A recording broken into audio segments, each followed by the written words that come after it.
DS номер 8 – це не просто черговий преміум. Це флагман бренду DS Automobiles.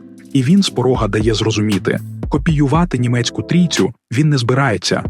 Він має свій шлях з акцентом на комфорт, виразний дизайн та розумні технології. Заснований він на платформі Stellantis, оснащений активною підвіскою із системою сканування дороги. Машина сама підлаштовується під нерівності. У салоні все по-французьки. Стиль, преміальне оздоблення, дорогі матеріали, справжній арт-об'єкт на колесах. Цікаво й те, що DS номер 8 пропонують відразу в 3 електричних модифікаціях та 2 комплектаціях, причому за ціною, яку сам виробник називає конкурентною в своєму класі. Далекобійна версія проїжджає до 750 км на одній зарядці. Звучить амбітно, правда? Давайте розберемося, що насправді пропонує французький флагман.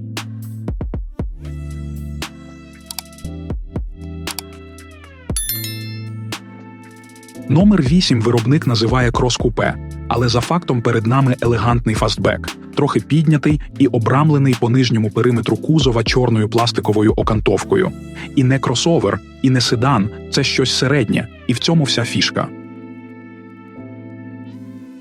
Замість звичної решітки радіатора – гладка панель з динамічним підсвічуванням та логотипом DS. Виглядає футуристично і наголошує, що це електромобіль нового покоління. Фари складаються з 3 модулів і оздоблені 8 світлодіодами. Ззаду 3-гранні ліхтарі з 3D-візерунком. Ручки передніх дверей заховані і висуваються автоматично, задні взагалі вбудовані в стійку. Навіть повітрозабірники тут із заслінками, які можна відкривати та закривати, не тільки заради дизайну, а й заради ефективності. Аеродинаміка – один з головних козирів вісімки. Коефіцієнт лобового опору – всього 0,24. Це один із найкращих показників у класі, і саме він допомагає витягнути максимум запасу ходу з однієї зарядки. По підвісці теж все серйозно. Спереду – Макферсон, ззаду – багатоважелева система. Але головна фішка – адаптивні амортизатори, які йдуть уже в базі та працюють у парі з камерою під лобовим склом. Система заздалегідь читає дорогу і підлаштовує підвіску під нерівності ще до того, як ви їх відчуєте. За габаритами електромобіль дуже близький до свого родича – Peugeot i5008, адже обидва побудовані на одній платформі STLA Medium. Колісна база – 2900 мм та ширина – 1900 ідентичні. Але є нюанси.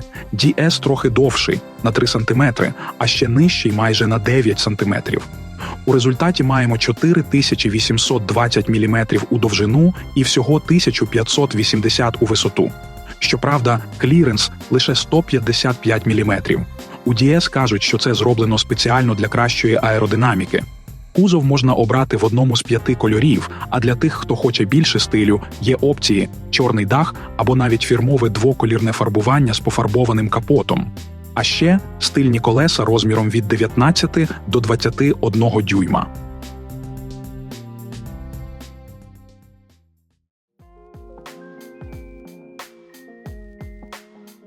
Коли створювали інтер'єр DS номер 8, дизайнери надихалися дорогими яхтами і явно постаралися створити атмосферу комфорту та витонченості.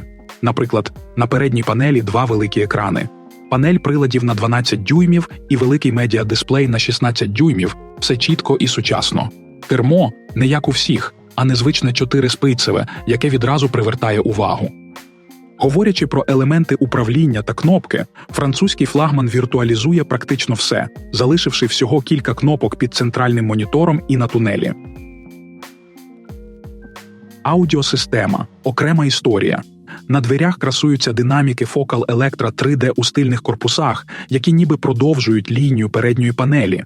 Всього в салоні цілих 14 динаміків, а потужність звуку – 690 Вт. І, звичайно, навколо все підсвічено. Контурне освітлення додає затишку та підкреслює преміальність інтер'єру. Новинка також може похвалитися великим панорамним скляним дахом. Це не просто красиво, а ще й дуже продумано. Завдяки такому даху в салоні додається висоти, тож відчуття простору стає кращим, але при цьому аеродинаміка авто не страждає.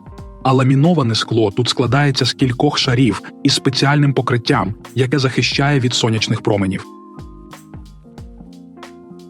Наслідуючи сучасні тренди, в DS вирішили зробити салон вісімки максимально зеленим, запропонували відразу 3 варіанти обробки з використанням перероблених тканин і пластику. Але щоб зберегти преміум-клас, не обійшлося без вставок зі справжньої шкіри Наппа та Алькантари. Ще одна фішка – опціональна система обігріву шиї прямо в передніх підголівниках. До того ж, передні крісла не просто сидіння, а з функціями масажу, підігріву та вентиляції. Пасажири на другому ряду також не залишаються поза увагою. У них є і підігрів, і вентиляція сидінь. Що стосується практичності, номер 8 пропонує безліч зручних та продуманих місць для зберігання по всьому салону, а багажник вміщує до 620 літрів. І глибина 116 см дозволяють перевозити довгі речі без необхідності складати задні сидіння.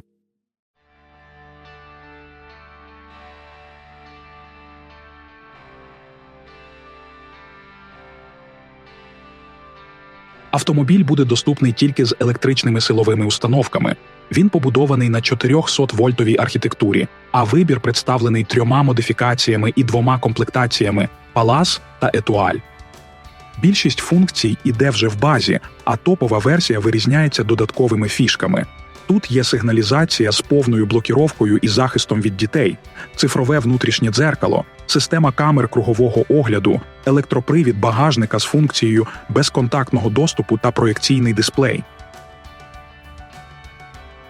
Перша та найдоступніша версія номер 8 з 230-сильним електромотором на передній осі та акумулятором ємністю 74 кВт-години.